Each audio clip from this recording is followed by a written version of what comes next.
Bonjour mes amis, hi guys, let's have a little battle blue on blue.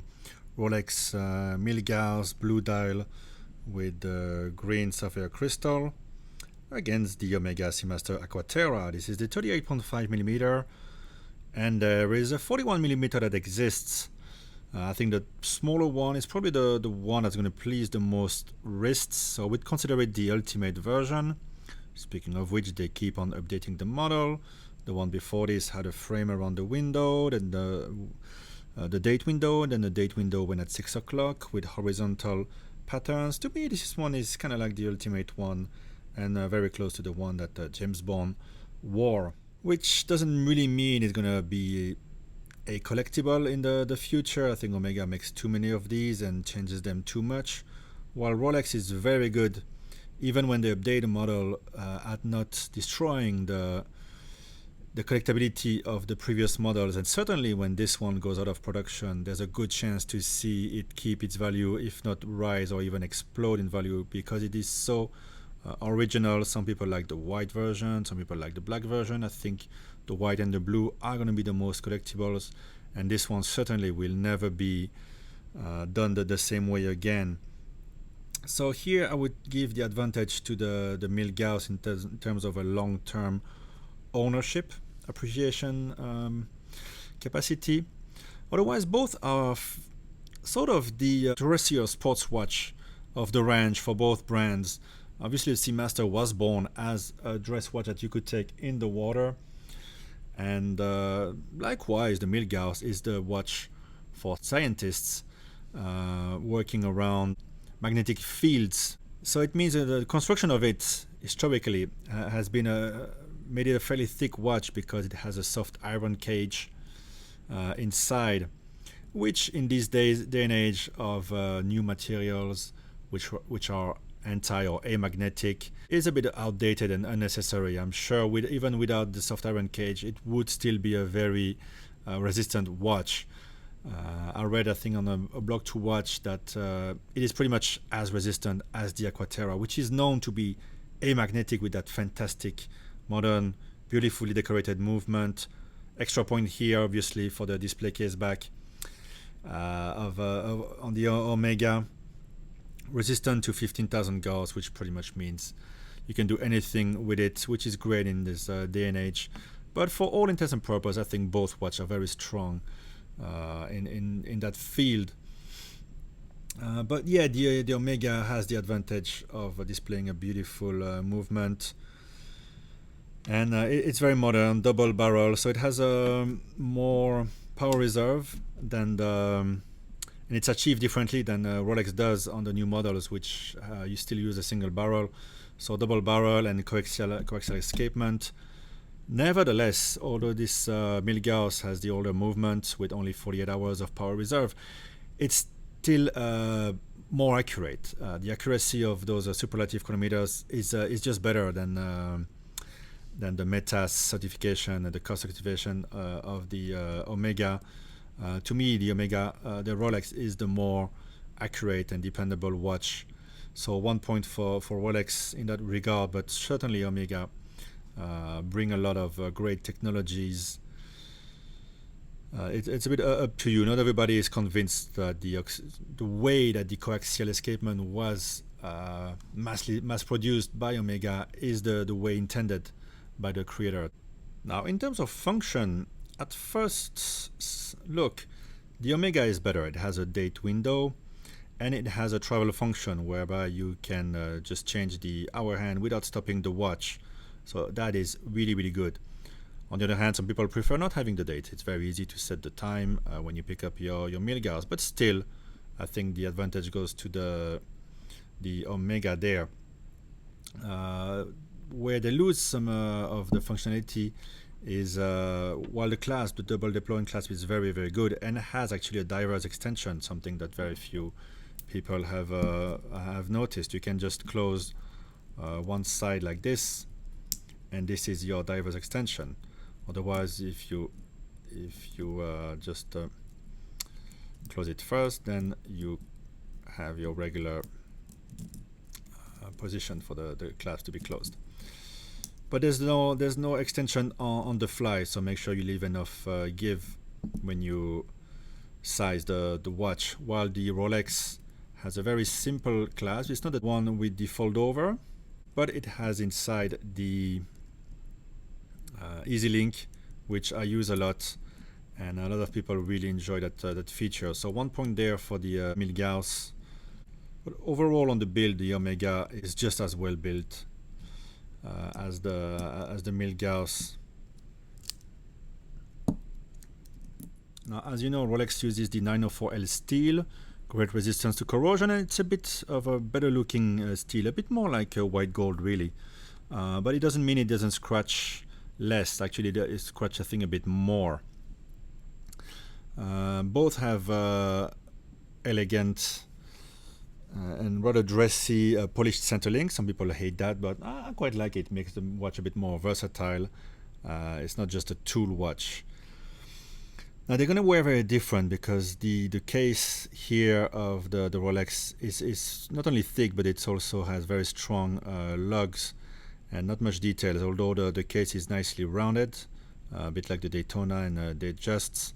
It still wears fairly massive, and it's going to be heavy on the wrist because it's a big chunk of metal here, while the Omega, okay, granted it's a bit it's the smaller version here, but it wears very light. The weight is nicely spread around the watch and the bracelet, and the lugs was a trademark beautiful shapes, and Omega doesn't get enough credit for this.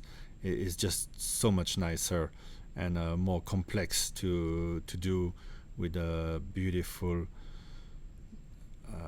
brushing and polished sections, and then another brush section inside. I think it's with the bracelet looks like it's really plunging into the watch. I think there's extra points here, and it's gonna wear smaller because of those lugs. Even if it was a 41mm version, I think it would wear smaller. So definitely Omega is the more elegant option here.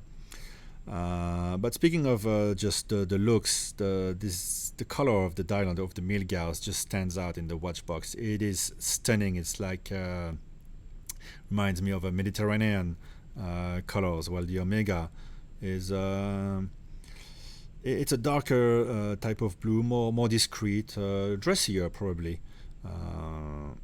So if you're more discreet kind of person, it would be good.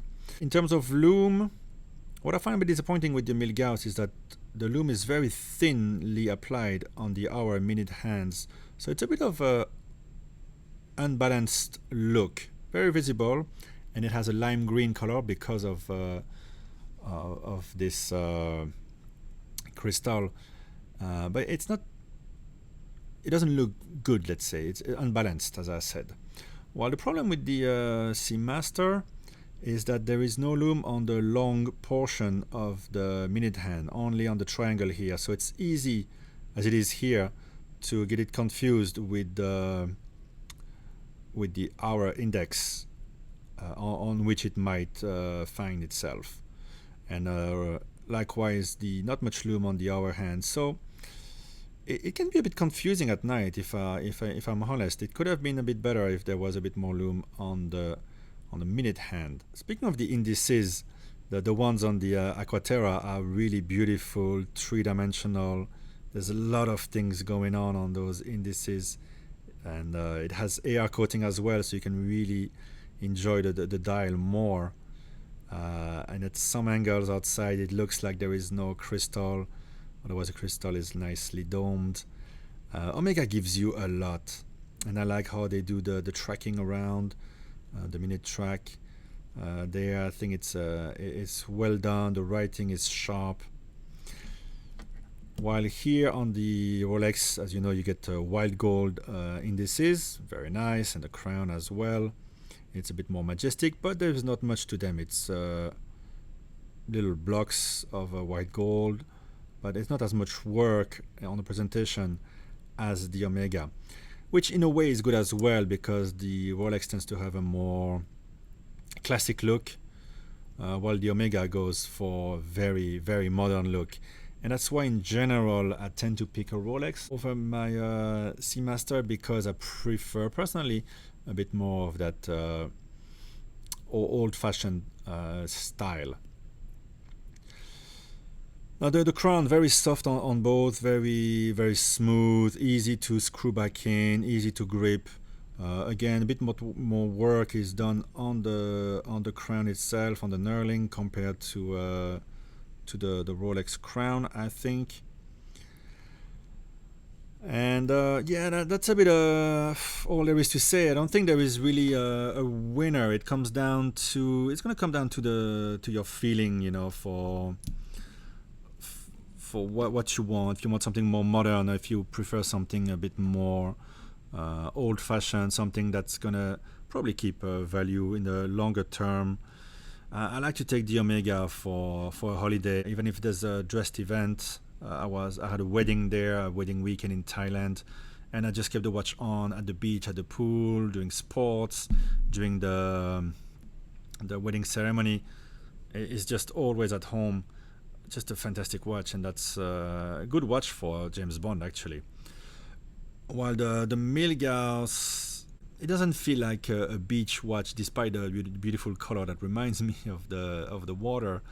I'm a bit more wary of taking it out and bashing it in the water. I feel like it's more at home with a suit or with jeans, but in the city, let's say. The Rolex feels more like a commitment, while the Omega is just a no-brainer. It's a no-brainer. It's just it can't be ever wrong in any possible situation. So yeah, I'm gonna need your help, guys. If I want to reduce my collection, let me know in the comments which one you would keep. Very difficult for me to choose. I have to say, just for the functionalities, I would go for the Omega, I believe. I'm starting to feel the Milgauss is a bit too heavy. So in a way, I might just retire it, leave it be, and in 10 years, probably, I'll be happy I've done that. It's never a good idea to sell a steel sports Rolex. We'll see. We'll see. If I need the funds, maybe the Rolex will go prematurely, because it's 3 times more expensive than the Omega. Well, certainly twice. Not at retail level, but the problem with Rolex is that you got to pay retail these days, while the Omega, barely used, I get it for half price, 3,000 US. It's a very expensive watch, the Milgauss. You have to remember that. All right, I'm gonna leave it there. I don't think there's a clear answer. Both are very cool watches. You just gotta let your heart speak. I think for the functionality, the Omega is a better complement in a collection. Let's leave it at that. All right, thanks for watching. Bye bye, guys.